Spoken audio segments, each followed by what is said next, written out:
So Eisel just made a video trying to prove that he is not abusive towards his girlfriend, Melissa. In that video, he mentioned me, and he also mentioned Melissa's friend, who was suspicious about Melissa's relationship with Eisel. Because of Yeah. you know. No, but tell the story about the friend you were Right. I mean, okay. So when that was uploaded, I got a text message from this friend who I hadn't heard from in years. I had maybe one message from her after university, but that was it. And she just asked me in a text message, "Are you okay?" It became obvious that she had been watching Eisel's YouTube channel and she had been following me this whole time, which I didn't know about. Yeah. Following my life, you know. And it's one thing if she had actually like messaged me saying like, "Hey, I saw that you moved to China." That's right. a big deal. Like, right. You know, that's another point. So this is someone who knew you for years. Yeah. And then they just silently watch as you do a whole bunch of really interesting things in your life, including moving to China, and so it's starting a new job, and going to baking school. Like you went through a whole bunch of things without ever saying one word to you. Yeah. And then, here's my chance to judge you. Here's my chance to denigrate you and snub you about something in your personal life that they know nothing about. Like, I'm going to denigrate. Yeah. Now I'm going to write to you. And just, was indicating to me that she's concerned about my well-being because she thinks I'm in a bad relationship. And I think you're underselling it. Okay. I mean, you just said the conversation became hostile. I mean, look. She basically called you insane. Right. Yeah. Right. No, but I mean, she was trying to hurt you. She's not trying to help you. So, that was one woman you were roommates with in college. They weren't really close friends, but they're familiar. Okay. Yeah. But part of the confrontation there is realizing how stupid she is, how mean-spirited she is, and how willing she is to hurt you when she has nothing to gain. Okay. Yeah. Like, to me, the darkest thing about that of all is that woman had nothing to gain, except making herself feel better by hurting you. And she may not be aware that that's what she's doing.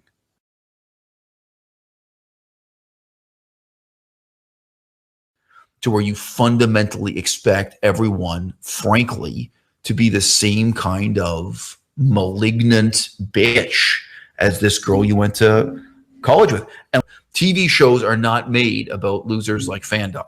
They're not made about losers like your friend from university. They're not. So Eisel called Melissa's friend stupid, a bitch, and a loser just because she dared question Melissa's relationship with him. Not only that, Eisel is trying to convince Melissa that her friend was somehow trying to hurt her by showing concern for her. Then he said that her friend is not aware that she is trying to hurt her. Like what? One of the arguments for that is that Melissa's friend did not show concern for other things in her life. Like, are you kidding me? When you search Melissa up on YouTube, all or at least most of what you see of Melissa is her relationship with Eisel. So can you blame the friend for only questioning about that and not on other things Melissa has done with her life? On YouTube, the first thing we see about Melissa is a big, bald, loudmouth man hovering and talking over her all the time. So why should the focus be on other things? So yeah, it's clear that Eisel is trying to get Melissa to hate her friend and convince her to believe in this crazy, irrational idea that her friend is trying to hurt her because her friend criticized him.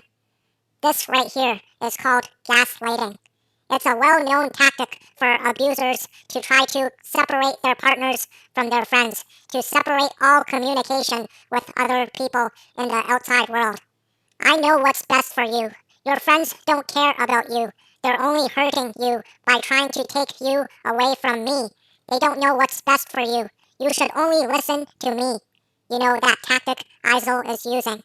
And it's all on camera for people to see. And Eisel, do you think that it's helpful to your cause to have such a short temper that you would call Melissa's friend a bunch of names just because she questioned you? This really shows more of the type of person you are and how you might treat Melissa. And this was the same way you treated Unnatural Vegan back in 2016. How you had such a short temper with her. But it's even worse now, because now you are willing to call women female-specific slurs, like the B word. That's almost equivalent to calling a black person the N-word. If you want to treat women equally like you claim, stop using words like bitch or hoe. Stop. So I have a whole playlist called this. Stop treating women like infants. Stop it. It's a 28-year-old adult woman. When do people start being responsible for their own decisions in life? Yeah. When do you start taking seriously what she says as evidence? Now look, take it seriously either way. If Melissa says that her life is miserable and terrible, take it seriously.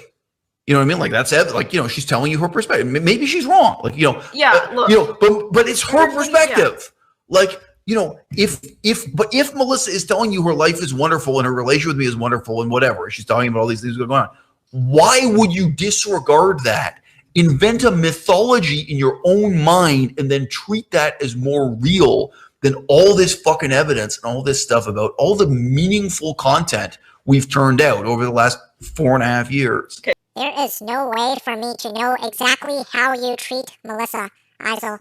But regardless of whether or not Melissa convinced herself that she is happy in this relationship, it is clear that you are the dominant boss who controls the flow, the activities, and the opinions, etc. You are the one who is the leader, while Melissa is the follower, correct? Do you admit that? Because everyone with common sense would see that there is a power imbalance in this relationship, and this relationship is clearly not always positive. There were a lot of arguments and repeated breakups, as you keep showing. And you talk about Melissa learning from her mistakes, but you never talk about learning from your mistakes when you get into an argument with her. So apparently, Eisel, you think of yourself as some kind of god who does no wrong. But yeah, that's all I have to say in response to the 41-minute video Eisel just did. My next video will be about his 32-minute video directly talking about me. So stay tuned, and please subscribe if you haven't already.